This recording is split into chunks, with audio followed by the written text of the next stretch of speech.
Well, there's that, as the late, great Dark Star once said. Yesterday here at the radio station, Tennessee, it was vaccination day. Walgreens came by upon our invitation, and there was a smorgasbord of vaccinations available. Flu vaccine, COVID-19 vaccine, shingles. Yeah. You could get a vaccination for rubella. I think some people confuse that with not rubella, but what is it called? Rubella. A little different than the original. There was also mumps, measles, whooping cough. And I don't know if you selected this vaccination, Tennessee, but I got my vaccine for Avatar.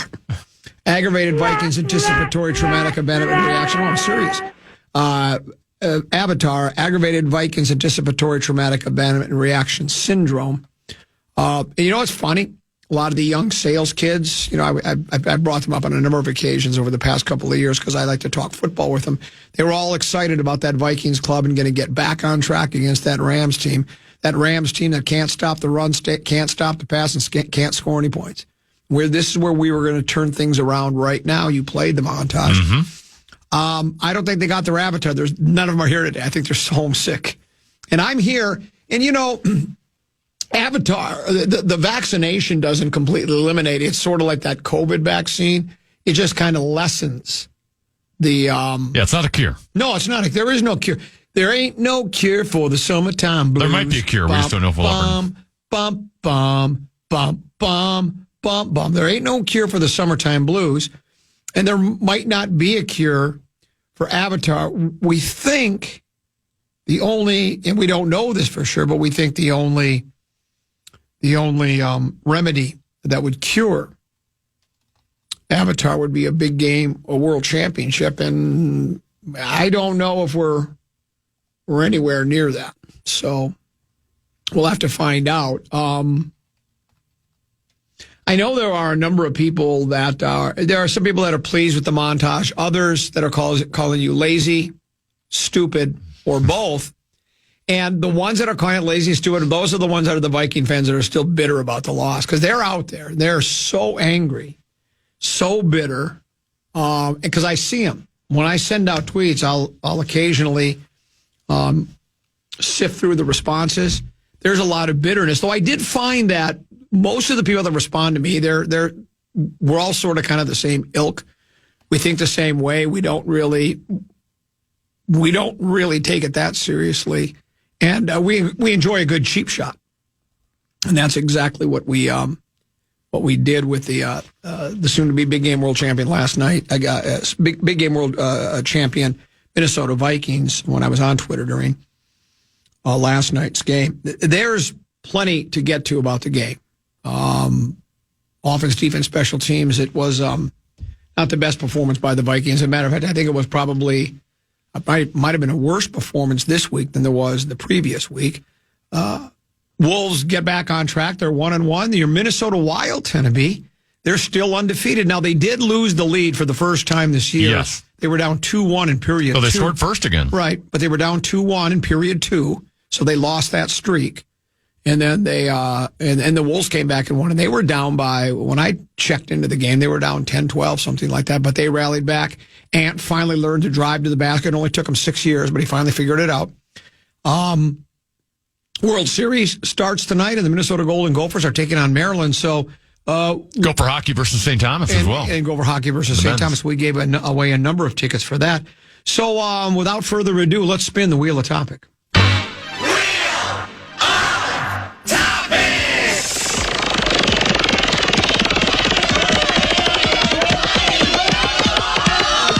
Commons golf game. Oh, well, you know what? I did play today, despite the fact, Tennessee, that I did get vaccinations, including Avatar. I got about 14 vaccinations yesterday. My left arm was very sore, but guess what? What did you shoot today? I was born in Detroit. I grew up in ABC tough guy towns. All I did on my shoulder was I ate a little dirt and rubbed a little Robitussin on it. What did you shoot today? A 77 Sunset Strip.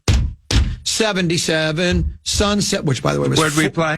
Which by the way was 4 over because I played at Loggers Trail and 17 was playing as a par 4 today. Where'd you hit it on 1? Right up the gut.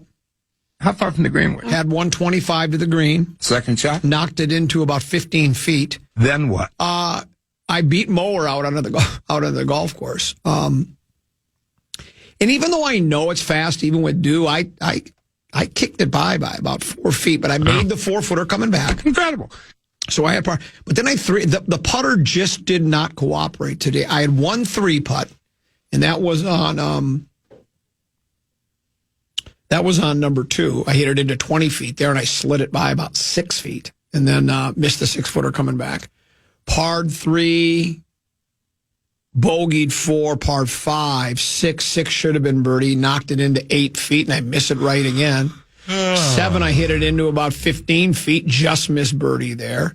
8, I hit the green in regulation, but I had 25 feet, so that you're not expected to make those, and I didn't. And then the biggest, I'm so annoyed. I bogeyed 3 of the par 5s today.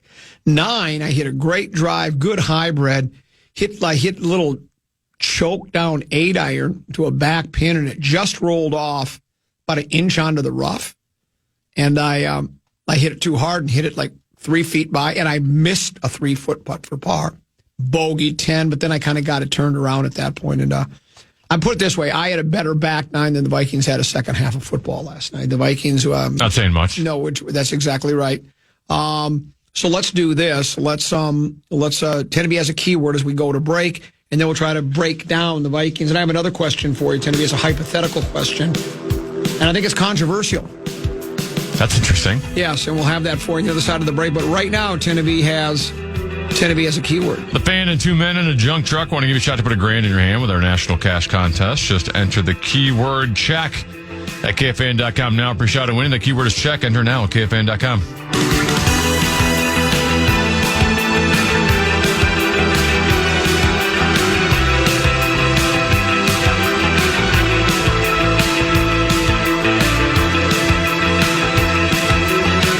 FM.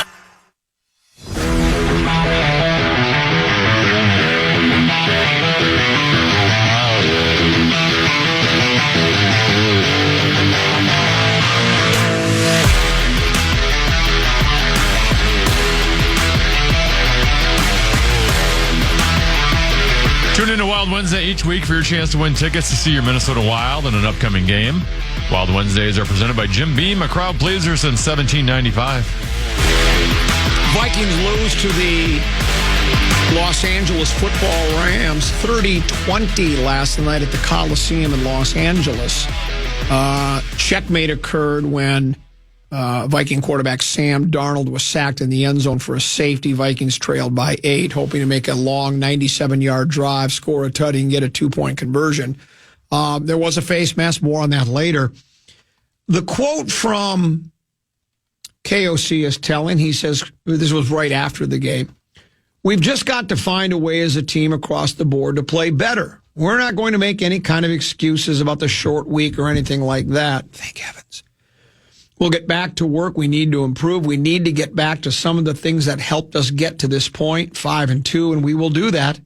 I have a lot of trust and confidence in my coaching staff and a ton of confidence. We've got the right guys in that locker room." I don't expect him to say anything else. I'm not even suggesting he doesn't believe that. But,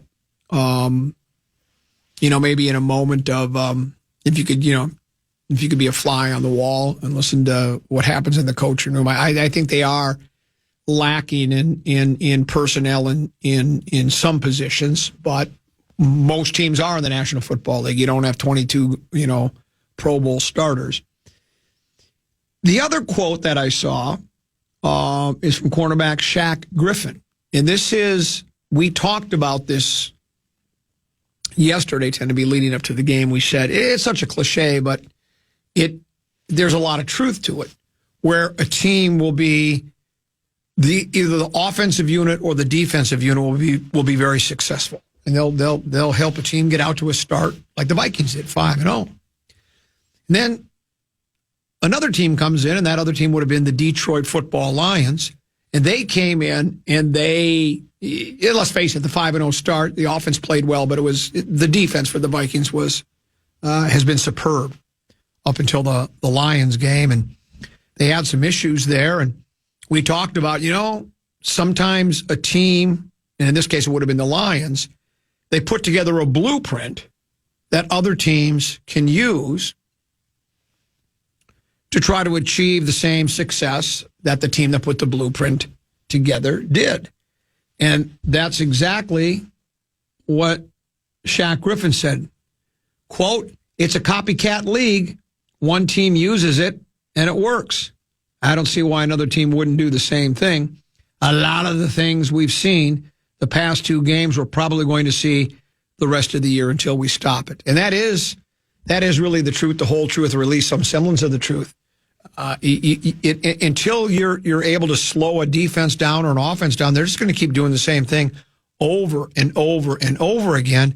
And it looks to me, by talking to people and reading things and the people I trust, is that if you're able to pick up the blitz, and this isn't just B-flow, it's any team that likes to blitz. If you pick it up and provide your quarterback with protection and you have good skill position players, and you got a guy as good as Matthew Stafford is, I don't know, Tenneby, where you would rank Matthew Stafford in the pantheon of quarterbacks of the past 25 years. I maybe overrate him because he played for the Kitties, and I know a lot of his numbers they were way behind, and so he posted a lot of really good passing yards and completions and even tutties, some interceptions too, because the Lions were trailing a lot. But I always looked at him as a really talented guy, a guy that did give you the old cliche, he gave you everything, he left it all out on the field, he played hurt a lot. And when he got traded to the Rams, he showed how good he was. He won a game there, and he was really good last night again. He was really good. Yeah, second week in a row that B-Flow's defense has been exposed a little bit, and the Rams did it in a different fashion, right? They've got a good running game, but not like the power game that Detroit has. But, they decided last night that Matt Stafford wasn't going to hold on to the ball very long. So they were getting, he was just three-step throw, not spending a lot of time in the pocket, and thus the Vikings really didn't have much of a pass rush last night. They had 0 sacks and only 4 pressures, which it was the first time they've had no sacks in the game. They sacked Stafford last week 4 times, but that still wasn't enough. It was Goff, yeah. Or Goff, I'm sorry. But last night there were several key plays, but the one when Stafford somehow avoided the sack from, was it Grenard and Phillips? Harrison Phillips, yeah. I don't know how he did that. It looked like both of them had him, especially a guy that doesn't. I think Bursic was disgusted on that play. I think Bursic was a little over the top on Goff or Stafford not having any mobility at all. He's crafty, but he's certainly not going to make you. You won't draw comparisons to Lamar Jackson, and you're right. I mean that was, and then he threw the touchdown. You get him there, you probably settle for a field goal. Does that change the outcome of the game? I don't know, but it was a big play because it looked like he was dead to rights. They had him dead to rights, not once but twice. And at first, and I was tweeting this last night, it was starting to look at like one of those arena football games again. Both teams, Vikings took the ball after the Rams deferred. They marched down the field. It was in the first 2 possessions for the Vikings. What were those numbers for Darnold?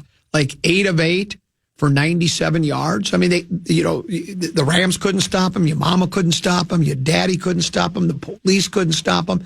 But it was the same thing for the Rams. They moved the ball right down to the field. It was 14-14. Then all of a sudden, both either the defenses toughened up or the offenses didn't play as well.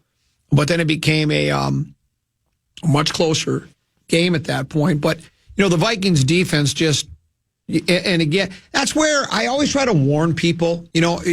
After the first few weeks of the season, it was we've got the best coach in the National Football League in KOC. Give him an extension. He's the best there is. Kwesi's the best. Make B-Flow the highest paid defensive coordinator in the history of the game because we got to keep him here. Sam Darnold's the best. We've got players in every position we can't lose. And I know it looks like that when you're winning games, especially the way the Vikings were winning them. They were dominant in a lot of those games. Mm-hmm. I mean, they destroyed the Giants. They destroyed the Texans. Who else did they beat along the way? They beat Green Bay. San Francisco and Green Bay, they had big leads on, right? Both of them. And Jets, they had a big lead on, but they hung on to win all of those games, and so people were pretty excited. And then the Lions game, and again, they had every opportunity to win that, and even last night. I know it was a 10-point loss, but until the sack in the end zone, and what I'll say about that, certainly there was face masking there. And I don't think there was a conspiracy. I think the referees explained it. Nobody had the angle to see it. And if you don't see it, you can't call it. I don't buy to that. You know? We've seen still photos of two different referees, like a photo behind the referee and their direct line. So then you think they saw the face mask and didn't call it? And see, I don't believe that. I think they made a mistake. Well, how do you make a mistake if you see if you're convinced they saw a face mask? I'm saying they would throw the flag. I'm not saying. I'm saying their view was not inhibited, right? Like I've reffed hockey before, and it's easy to make calls when you're watching on television, but then when you realize like a hockey referee, one is just trying to stay alive, like they're trying not to get bumped into, they're trying to get hit by pucks, and then there's also certain times where, you know, you're trying to see the play, but then there's a body in front of you that's preventing you from seeing the play.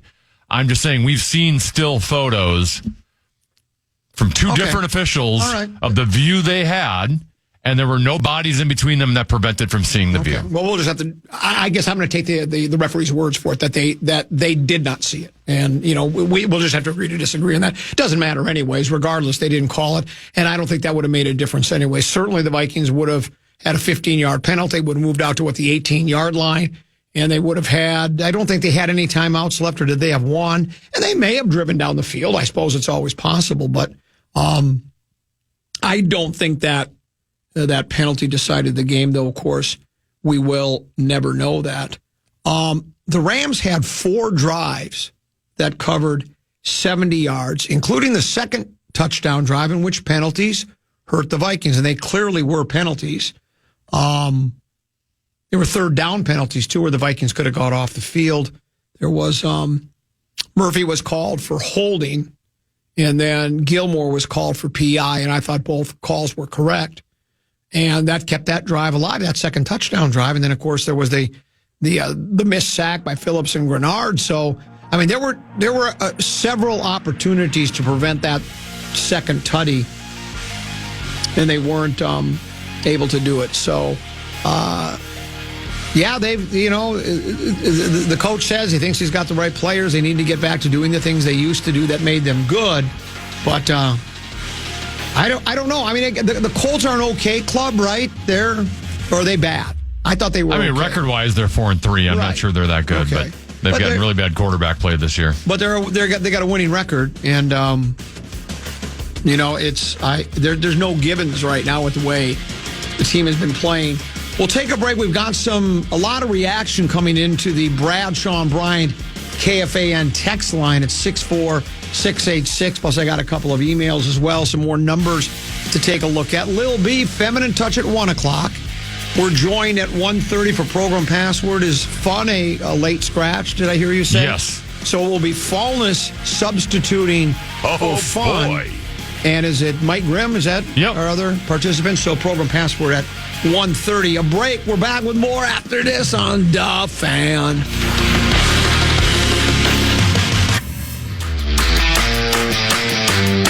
Raise a glass for Ron White's return to the island. From hilarious childhood stories to witty tales about life now, you'll laugh along to it all when he takes the stage at Treasure Island on Saturday, April 19th. Tickets are on sale now. You can get yours at TICasino.com.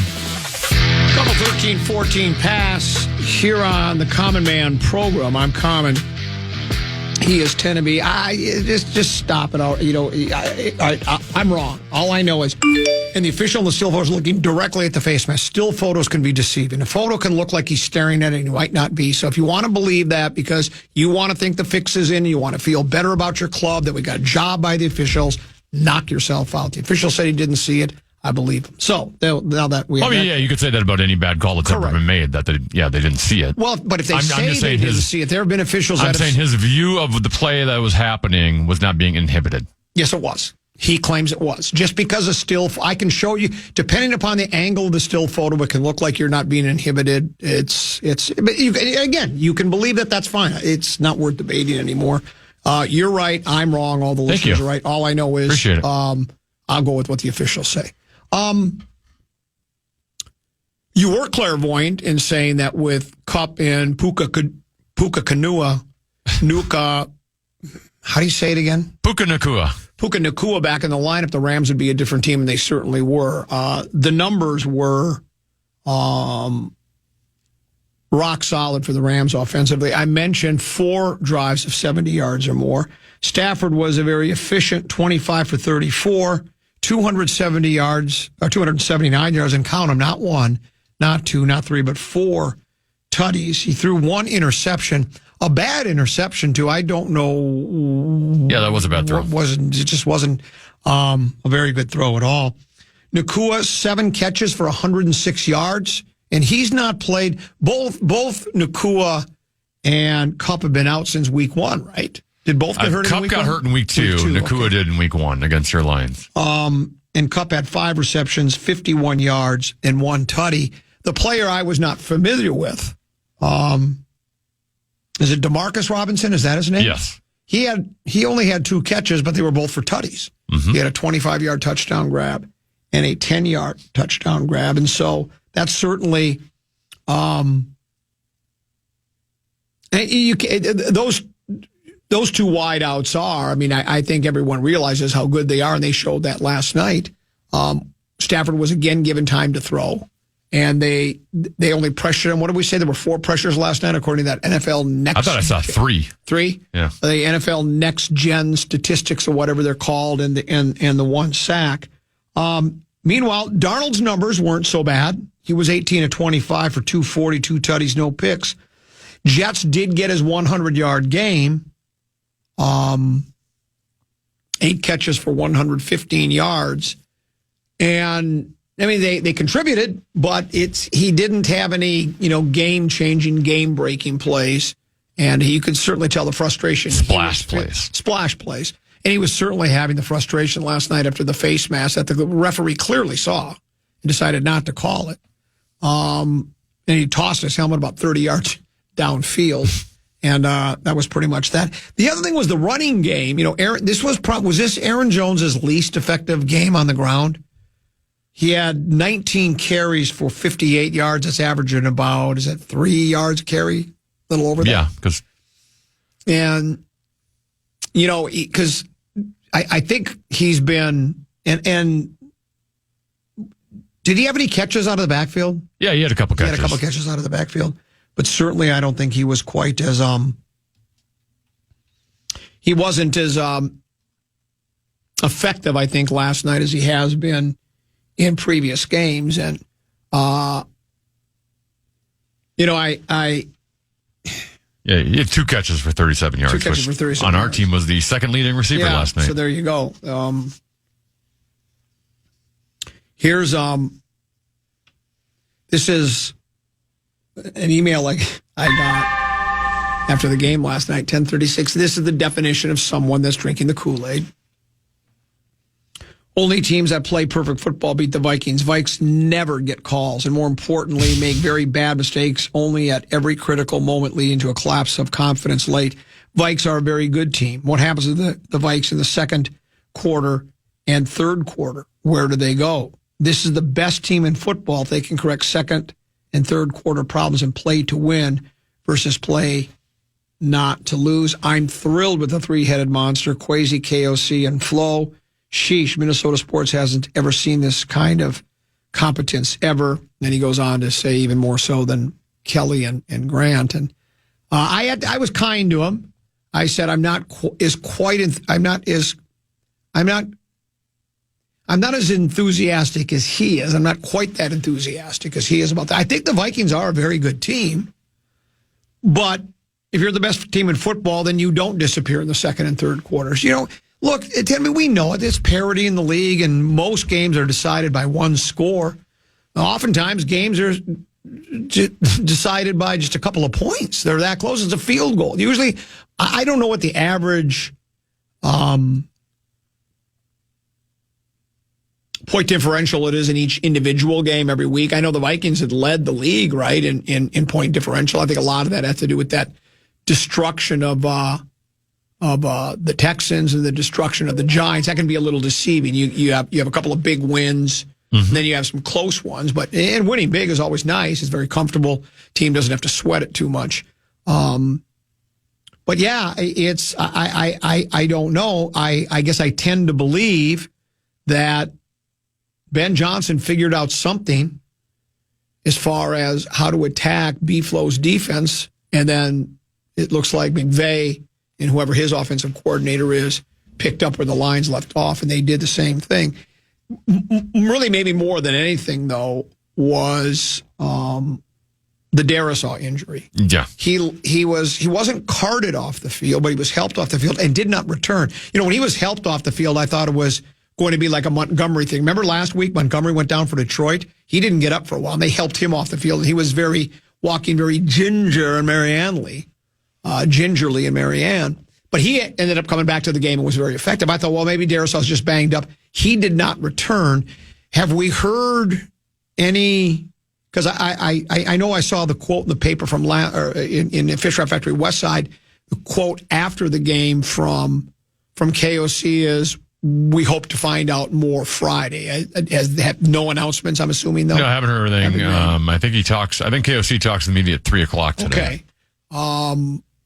Has there been any have they had what? Isn't there that one? There's a doctor too that they tweet online because I'm a doctor and from what I saw, I suspect this is what it was. I don't know. It's when you don't return though. It didn't look right. No, it could just be precautionary, but it looked bad. Yeah, it looked like he got that thing laid on the outside of his, the left side of his leg, the lower part of the leg between the knee and the ankle, and it just kind of looked pretty ugly, like that knee really got torqued. And you saw when, did you see the one replay? Who's the guy for the Rams? Number nine, the guy in the defensive line. Yeah. Who's our replacement? Duesenberg? Who's the guy that came in for Darisaw? I can't remember. Quisenberry. Did you see the one play? They showed it a couple times and it was a sack of Darnold where, and I felt bad for Quisenberry because he was there, and then the number 9 guy just basically, did the 2-hand shove on his shoulder pads and just knocked them backwards, and then he just jumped all over Darnold. I mean, he just absolutely just with a forearm shiver, knocked him right off, and Darisaw got the large contract extension. I think. I don't know if he's considered the best left tackle in football. Still might be the Trent Williams character with San Francisco, but he's amongst them, right? He's considered one of the top 2-3 left tackles. And going forward, we already had some troubles on Bradbury's okay, serviceable, but he does have his issues sometimes. And we know that Ingram has been, in those Pro Football Focus, those next gen stats and all this, he hasn't been grading out very well.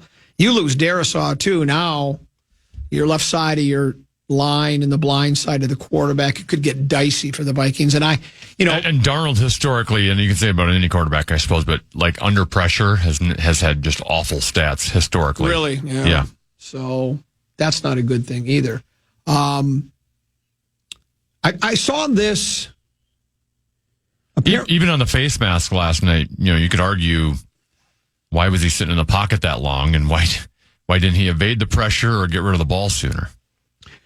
Yes, that's certainly a maybe because you're at desperation time, you're just trying to make a play. I'm not saying that's the right decision to make. I would guess to try to answer your question, why didn't he? Probably just trying to stay in there as long as he could to find something, because their backs obviously were against the wall at that point. There was another.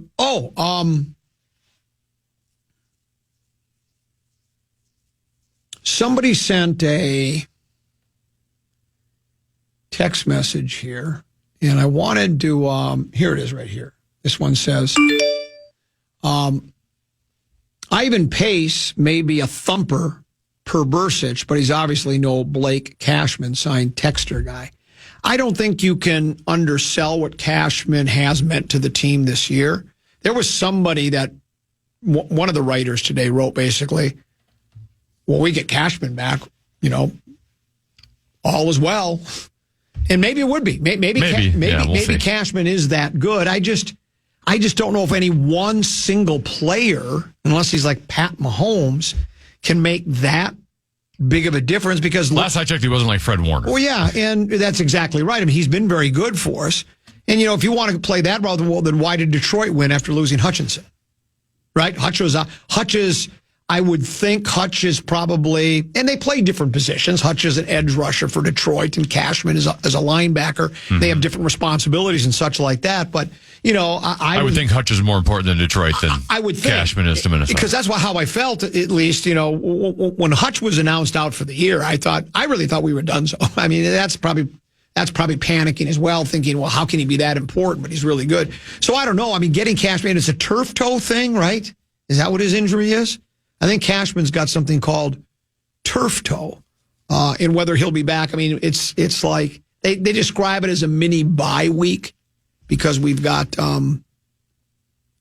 we don't play until a week from Sunday, so you have your Friday, Saturday, and your Sunday off. So maybe that will give him an opportunity to get better. And I think the Darisaw thing is ominous. That looms large over the club. Oh yes, if he's out for any length, particularly if it's a season, and let's say it is his knee's been torn to shreds, I don't know where you find a left. There are no left tackles on the couches laying around, waiting to be signed. They're just not out there. If they're really good left tackles, they're on teams right now. So apparently they did even though I think he's been inactive for a lot of these games, that Walter Rouse, they drafted him late in the draft this year, and they've thought highly of him.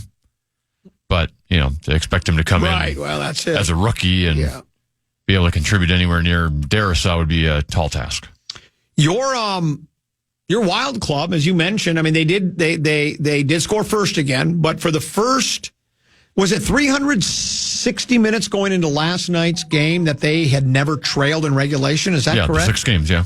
And I think it was 360 minutes altogether. And last night they finally did trail, but they won again. They've got a half-game lead over the Vikings right now in the standings. They're 5-0-2 now. And 1-4 in a row. And can you highlight me? How was our electric company line really good last night, or what happened last night? So I watched the first period because the game started at 6:00 last night. Once the Vikings started, I watched the Vikings. I did see the highlights of the game, but I would say that top line has been absolutely terrific. They were good again last night. Kaprizov had 3 points last night because he had the empty netter as well. 2 goals and an assist. That's 4 consecutive multi-point games. And all of a sudden, he is tied for third in the NHL in points right now with 13. And I think he's second or third in the NHL in assists right now with 9. So Kaprizov's been terrific. Zuccarello is always better when he's with Kaprizov. And then the other part of this, and we talk about this on KFAN Wild Weekly tonight with Fallness and myself. You'll hear that tonight at 7 o'clock right here on the Fan about Marco Rossi 2 years ago played 15 games and then was just sent down to Iowa because he was so bad. Last year, he took a big step up.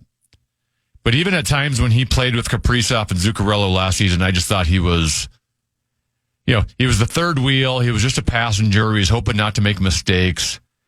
Whereas now he seems to be a part of the line. And the pass he made last night, you would have thought that was a Zuccarello pass to Kaprizov because it was the play those two love to make of the cross-ice horizontal pass, one-timer by Kaprizov.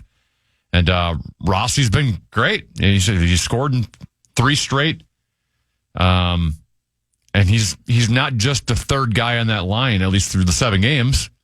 He's been a part of it and contributing and looks like he's being a little more assertive. Right. So they still have some depth issues that concern me because they're getting all their scoring right now from their top 2 line. It's the top line. It's Boldy. Okay. Their power play's been great. I think their power play's over 30%. Kaprizov scoring at this clip, the power play scoring at this clip, I don't know if that is sustainable. Eventually you're going to need your Felinos and your Husnadinovs and your Goudreaus and your Trennans to contribute a little bit offensively. They haven't yet.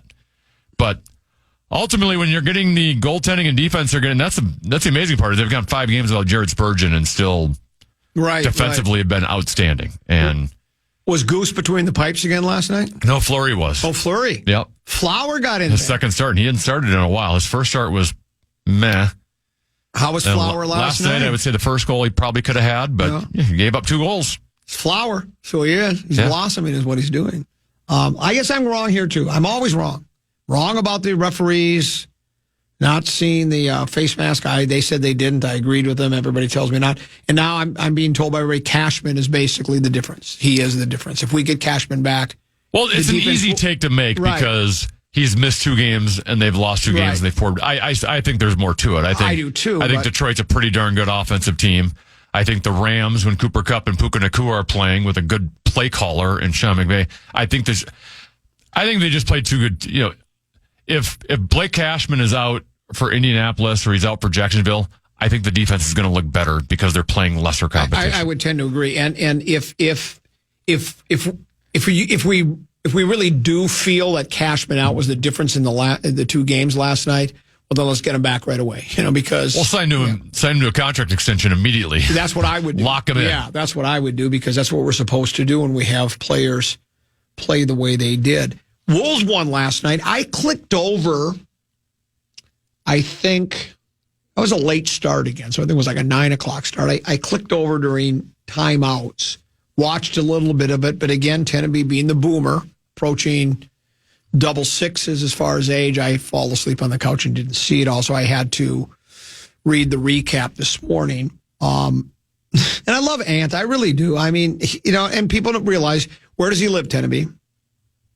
Rent-free in your head. He lives rent-free in my head. It's because sometimes I think he can be maddening at times, but there's no denying what a terrific talent he is. And to me, the joy and the energy he brings to a basketball court is just so spectacular. But apparently last night, game's tied. He's got the ball, and apparently we're making a big deal that after, is this his 4th year in the league or 3rd? I think it's his 4th, is it not? I don't remember how many years he's been in the league.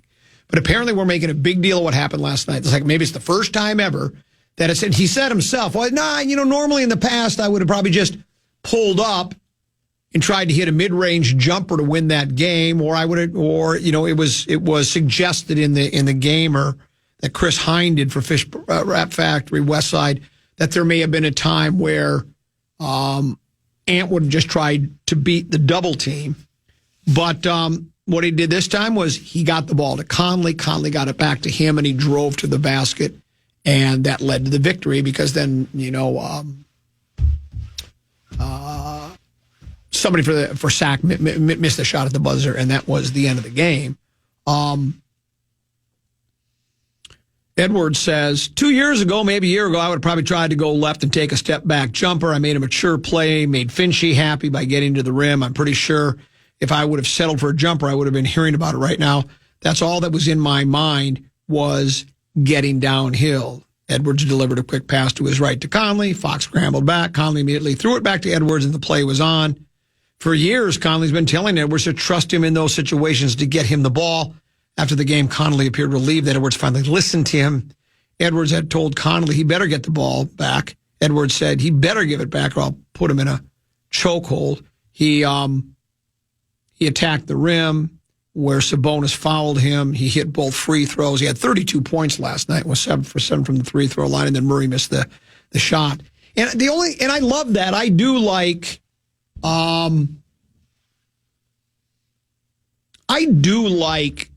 attacking the rim rather than settling for mid-range jumpers, because generally when you attack the rim, especially at that situation of the game, you're probably going to draw a foul in most cases because the other team knows can't let him score easy here. I'd rather send him to the line than let him have an easy one. So, and you're going to at least your defensive effort is probably going to be I got to block a shot here, and it happened last night. He drew the foul. I just find it funny that it's taken him this long to figure it out. He even says, last year, and he says he's been told by Finchy and everybody for a long time now. I don't know how you can't just go, if you're told, hey, why don't you drive to the bucket a few more times rather than do it. I don't know why it took him this long for it to register.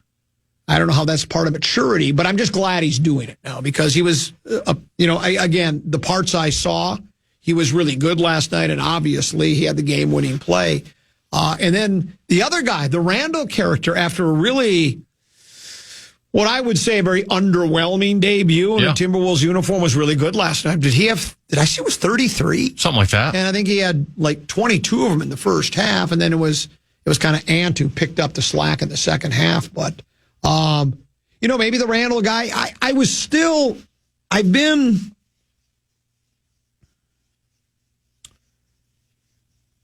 I know financially they had to trade Big Meow. There was really no way. They had to trade somebody, and Big Meow, I guess, made the most sense. But I didn't know enough about Randall. I know what he had. Was he 2-time, 3-time All NBA or All Star, whatever, All Pro, whatever it is. So I knew the kid's got talent. But what they did say about him, ball gets sticky with them, and would that be one of those guys where we can't share the ball enough? And is he going to want to be more the main man, or is it going to be Edwards? Whose team is it? But he was good last night, and maybe they'll. And again, that's why there's such small sample sizes. You can overreact to the first game and to the second game. All I know, Tennessee, is they're 1-1, and the Wolves have a half-game lead over the Minnesota Vikings. Let's take a break, and when we return, Lil B, feminine touch to the program. She's next here on The Fan.